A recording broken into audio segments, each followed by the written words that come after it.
In today's video, I'm going to teach you how to share a Google Classroom link.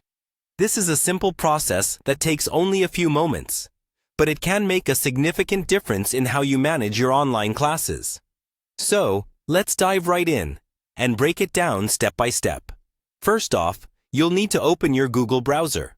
It doesn't matter which browser you prefer, Chrome, Firefox, Safari, or Edge. As long as it gives you access to the internet, you're good to go. Once your browser is ready, navigate to the Google homepage or click directly into your app launcher if you've set it as your homepage.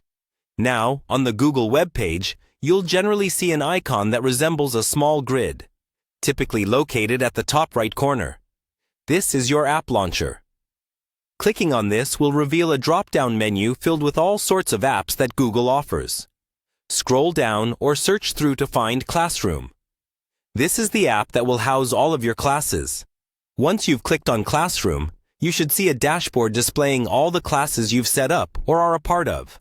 To proceed, select the class for which you want to share a link. Hover over your class, and you should see an icon or 3 dots indicating more options. Clicking on these options will give you several choices pertaining to your class settings and information.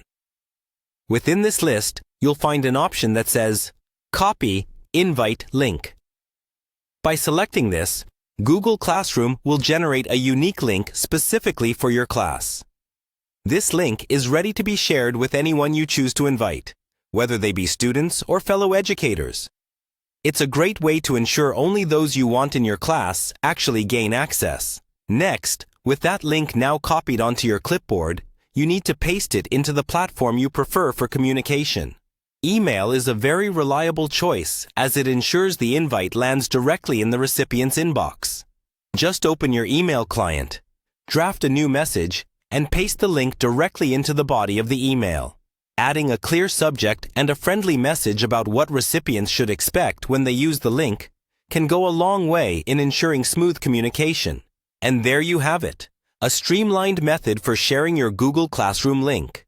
By following these steps, you can quickly and effectively manage your online classroom environment. Remember, having the right tools and knowing how to use them effectively can greatly enhance your teaching experience and help keep your students engaged and informed. Thanks for watching, and happy teaching!